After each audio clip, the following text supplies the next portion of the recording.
Students, today we are going to start class 10 History, chapter 1, The Rise of Nationalism in Europe, part 4. Students, in this part we will see introduction, unification of Britain, visualizing the nation, allegories of France and Germany, nationalism and imperialism, conclusion, recapitulation. Unification of Britain. Students, as we have seen in the previous part that during 19th century there was an emergence of a new idea, that was nationalism. Once there is need to recall that idea, that is to understand this case properly. Nationalism, as you know, that was the idea which was related to the loyalty and devotion to the nation. Students, that idea was emerging in European countries. Middle class, they demanded nation state. They wanted nation state, that is to get their rights. Those were liberty, equality, fraternity. They wanted to get these rights for them, but it was possible with the formation of nation states. In nation states, the people, they wanted some other things also. In that, they wanted constitution, freedom of press, freedom of association, and which was possible only with the formation of nation state. That's why they demanded this issue. In previous part we have seen the unification of Germany, the unification of Italy. These unifications were the demands of the people, middle class. They started revolution to get their rights. In Germany, after the war, Germany was unified. In Italy also, that happened. But here we are going to see the case of Britain, which is different than those cases. Let us see. The struggle of Britain was different than those cases. That's why it is known as a strange case. Students, we can say that it is different because it was not the result of a sudden upheaval or revolution. Some of the scholars, they think that this is the model for the other nation states.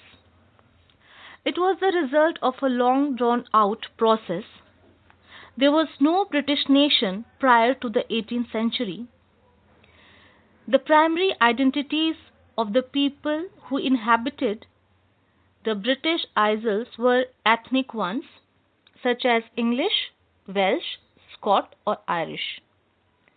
All of these ethnic groups had their own culture and political traditions, but among them, English nation steadily grew in wealth and they started dominating the others. They started their influence over the other nations of the islands. Students, the English Parliament, which had seized power from the monarchy in 1688 at the end of protracted conflict, was the instrument through which a nation state with England at its center came to be forged. The Act of Union 1707 between England and Scotland, that resulted in the formation of the United Kingdom of Great Britain. In effect, that England was able to impose its influence on Scotland as they were wealthy and powerful. The British Parliament was henceforth dominated by its English members. The growth of a British identity meant that Scotland's distinctive culture and political institutions were systematically suppressed. They wanted to suppress their identity. The Catholic clans that inhabited the Scottish Highlands suffered terrible repression whenever they attempted to assert their independence. The Scottish Highlands were forbidden to speak their Gaelic language. They were not allowed to speak their own language or to wear their national dress. And large numbers were forcefully driven out of their homeland. That kind of condition prevailed there. Ireland suffered a similar fate. Ireland possibly became a part of Britain in 1801. English language dominated and both Scotland and Ireland was subordinate to England. Students, a new British nation was established through the propagation of a dominant English culture. Different symbols were introduced after the nation building. The symbols of the new Britain was the British flag, that was Union Jack, the national anthem, God Save Our Noble King. The English language were actively promoted and the older nations survived only as subordinate partners in this union. In this way, the unification of Britain was completed. Visualizing the nation. Students, it is easy enough to represent a ruler through a portrait or a statue. But how does one go about giving a face to a nation? But it started. The personification of different ideas were started by the artists. In other words, the artist represented a country as if were a person. Nations were then portrayed as female figures. The female from that was chosen to personify the nation did not stand for any particular women in real life. The female figure became an allegory of the nation. Now, students, what is allegory? When an abstract idea such as greed, envy, freedom, liberty is expressed through a person or a thing, it is called allegory. An allegorical story has two meanings, one literal and one symbolic. After becoming nation state, the allegories were made by the artists. In France, Marion, Germany, Germania, and Britain, Britannia. They became the allegories of the nation. You will recall that during the French Revolution, artists used the female allegory to portray ideas such as liberty, justice, and the republic. We have seen in France different symbols were used to reveal different ideas. As we remember, the attributes of liberty are the red cap or the broken chain, while justice is generally a blindfolded woman carrying a pair of weighing scales. We have seen the personification of law, eternity, and many more things we have seen during the French Revolution. Now, allegory of France. Similar female allegories were invented by artists in the 19th century to represent the nation. In France, Marion was introduced. In France, she was christened Marion, a popular Christian name which underlined the idea of a people's nation. The characteristics were drawn from those of liberty and the republic. Those were the red cap, the tricolor, the cockade. Statues of Marion were placed in public squares, in public places, to remind the people of the national symbol of unity and to persuade them to identify. To make these allegories was not enough, there was need to introduce these ideas to the people so that they will think about their nation state. For that, Marian images were marked on coins and stamps. Allegory of Germany. Similarly, Germania became the allegory of the German nation. In visual representation, Germania wears a crown of oak leaves as it stands for heroism in Germany. Her sword show readiness to fight and the olive leaves surrounded to show the willingness to have peace.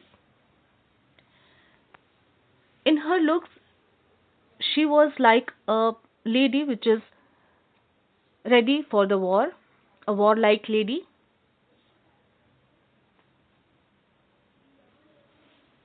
Nationalism and imperialism. Students, as nationalism was spreading in different parts of European countries,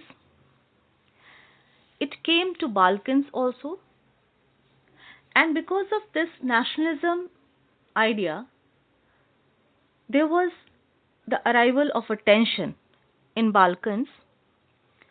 One of the main reasons for the tension to emerge in Balkans was because the people aspired to nationalism. They got this idea, and with the help of this idea, they wanted to get the independence. During the 19th century, major portion of Balkans was under the Ottoman Empire, and they tried to adopt modern techniques to make changes in the internal backwardness of the state, but they did not succeed. They applied many strategies on these people, those they were living there. Let us discuss different reasons behind the nationalist tension. In that, ethnic variation was also a big reason. The Balkans was a region with geographical and ethnic variations comprising modern day Romania, Bulgaria, Albania, Greece, Macedonia, Croatia, Bosnia Herzegovina, Slovenia, Serbia, and Montenegro. Their inhabitants were known as Slavs. Another reason was disintegration of Ottoman Empire. A large part of Balkans was under the control of the Ottoman Empire. The ideas of romantic nationalism in Balkans together with disintegration of the Ottoman Empire made this region very explosive. With the arrival of nationalism, with the help of romanticism, this region became explosive, a very explosive region. The next reason for the tension was subjugation. Very soon, many foreign powers attempted to subjugate these newly independent states. The Balkan people tried to claim independence by using history to prove that they had once been independent. They thought that from earlier time they were not under the Ottoman Empire. Hence, the rebellious nationalities struggled to win back their long lost independence. The other reason was jealousy. There was a jealousy among the Balkan states, and each hoped to expand their boundaries at the expense of others. During this period, the ideology of Europe was changed. The liberals, they started thinking in a different way. The liberal feelings were narrowed down with limited ends. Intolerance followed among groups and they were ready to fight a war. The next reason was power struggle. Russian Russian people, Germany, Austria, Hungary, and Britain, the European powers were interested to expand their own imperialism. Trade, colonies, naval, and military powers were some of the major factors which all the European powers were struggling for. They were all very keen on controlling the whole of the other powers and extending their own. These all the countries were fighting with each other, that is to get more and more resources or this resourceful place under the control of them. And because of this, or we can say all these events ultimately triggered the First World War 1914. Now, the conclusion of this chapter, what we got from this chapter. Students, as we have seen that nationalism started in European countries, but in the last we have seen that it became one of the reasons for the First World War. As people they wanted to acquire more and more resources, they started imperialism. We can say nationalism and imperialism they are interdependent. Nationalism is a belief that our country is the best country. It is excessive pride in one's homeland.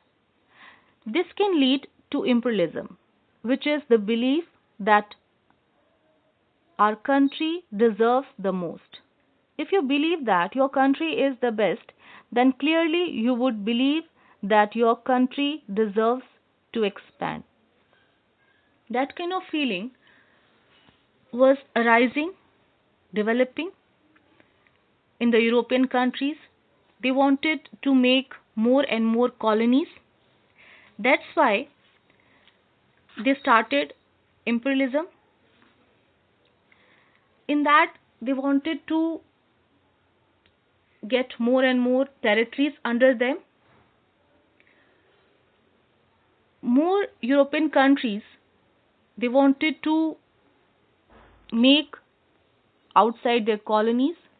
In that search, they came to Asian countries, African countries, and there they made their colonies because they wanted to use the people of that place, the land, resources of those places for their own development, for the development of their own country.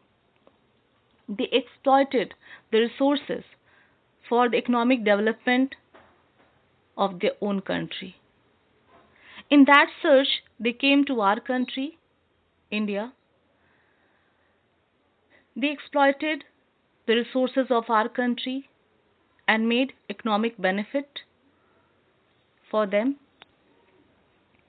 So, students, we can say here that nationalism, on one way, was responsible for making of nation state. On the other hand, it was responsible for the imperialism. Students, because of nationalism, the anti-imperial movements started. The anti-imperial movement that developed everywhere for nationalists in the sense that they all struggled to form independent nation states and were inspired by a sense of collective national unity forged in confrontation with imperialism.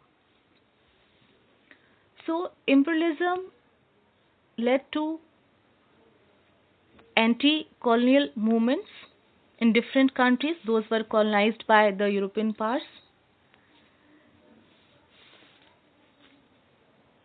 The idea that societies should be organized into nation states came to be accepted as natural and universal. The idea of nation state was not limited to the European countries only, it became universal idea. Most of the countries they wanted to become nation states.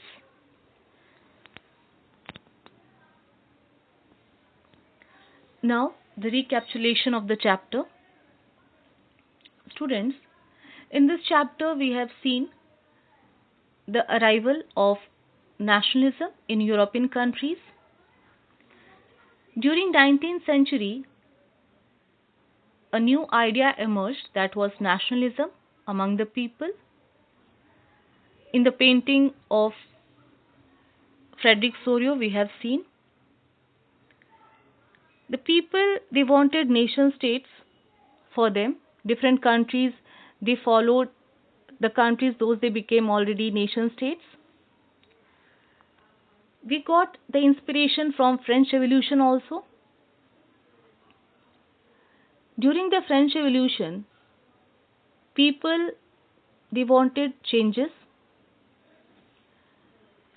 Different steps and measures were taken for the development of nationalism in France.